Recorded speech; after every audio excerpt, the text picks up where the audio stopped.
to see about some of the experiment in electrical machines from laboratory. The first experiment we are going to see about the load carriages on DC shunt motor. Before going to conduct the experiment, we need to follow some safety precautions. Before that, we are using the safety mat to avoid the electric shock, and we need to wear the shoe compulsory to protect from the electric shock. And now we are going to see about the experiment load carriages on DC shunt motor. In this experiment, we are going to draw some of the characteristic curve, that is already you have known about the electrical characteristics and mechanical characteristics. This is the circuit diagram for load characteristics of DC shunt motor, that is a load test on DC shunt motor. Here supply side we are giving the DC supply voltage 220 volt DC supply to the motor. Before we are using the electrical measuring instruments, that is a voltmeter, that is a rated 0 to 300 volt, MC, that is a moving coil meter, and ammeter series connected to the load, that is a load point L. We are using the 3-point starter, it having the 3 points, that is a L is the line, and F is the field, and A is the armature. We have to give the supply to that L, that is a line, through the ammeter. The rated based on the rated current, we have to choose the ammeter rating.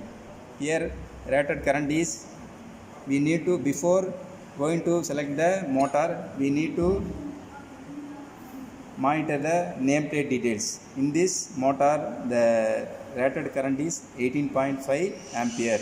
Hence we need to choose that around the 20 ampere rating, because we need to give the 120% of rated current. Then we have to choose the around about the 120%, we need to put the 25 ampere. That's why we are choose the 30 ampere ammeter. By using the 3-point starter, we need to start the DC shunt motor. Here based on the available circuit, we need to give the connection of DC shunt motor. Here stop. The supply side, we are providing the double pole single throw switch, DPST switch. After that, we need to fix the fuse based on the rated current. We already have selected the fuse rating, and we need to fix the fuse, and after that the plus and minus available from the supply side.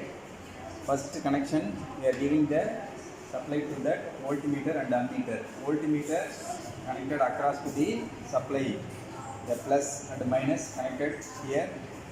The minus terminal connected the 300 volts. We need to choose the rating. Here variable rating available, we need to choose the 300 volt. And after that, about the ammeter, we need to give the connection in series connection, the line plus to the ammeter com, and here 30 ampere we have chosen.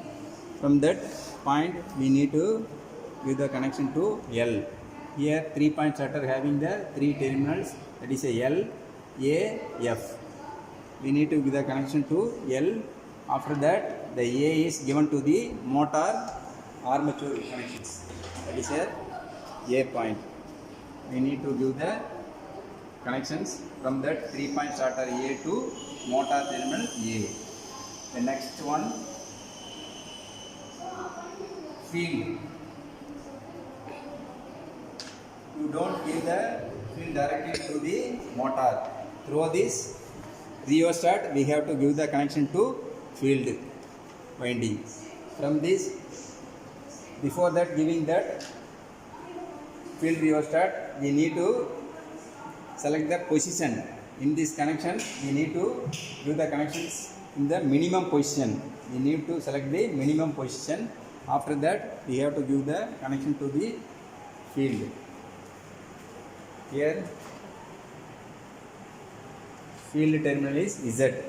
The next ZZ is the negative terminal. It is connected to the AA. The armature, another negative terminal connected to the ZZ, then this AA connected to the negative terminal in the supply side. The connection is over. In this point, we have to consider the minimum position of rheostat for the motor. After giving the connections properly, then we need to start the DC shunt motor. Before that, we are going to start that motor. We need to on the DC main. Here available DC main. Then we need to close the DPST switch. Now supply is connected to that DC shunt motor. We need to start the DC shunt motor through the 3-point starter. Gradually we need to vary the resistance in that 3-point starter. Then here the knob is gradually vary to start the DC shunt motor. Then we are varying the position, and finally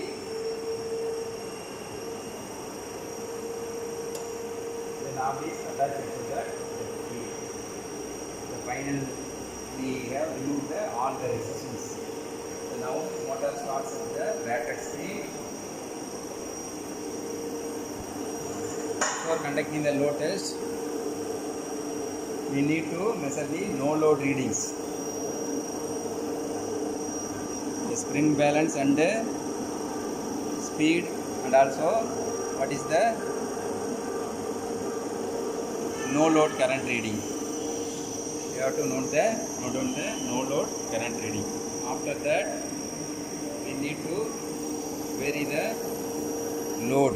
Before that, we have to set the rated speed by varying the field rheostat. By varying the field rheostat, we need to set the rated speed. After setting the rated speed, we need to vary the load current. Starting up to the load through this diagram. We are varying the load by taking the belt. The load is the diagram is that is the belt arrangement is the load.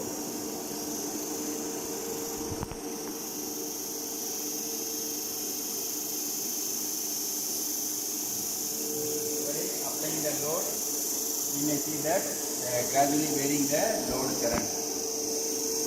Now we have to take the reading,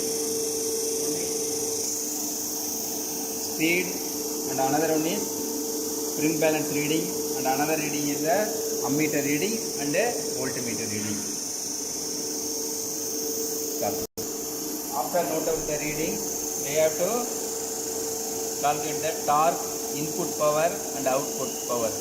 Based on that available reading, we may find out the efficiency. The efficiency is the percentage of efficiency is output power divided by input power into 100. After calculate these readings, then we have to draw the characteristics curve, electrical curve and mechanical characteristics curve. The electrical curve is the output power versus efficiency, torque, speed and load current. The mechanical characteristics speed torque curve. The torque versus speed and the load current versus torque. That is the mechanical characteristics. Through this experiment, we have analyzed the performance of the given DC shunt machine.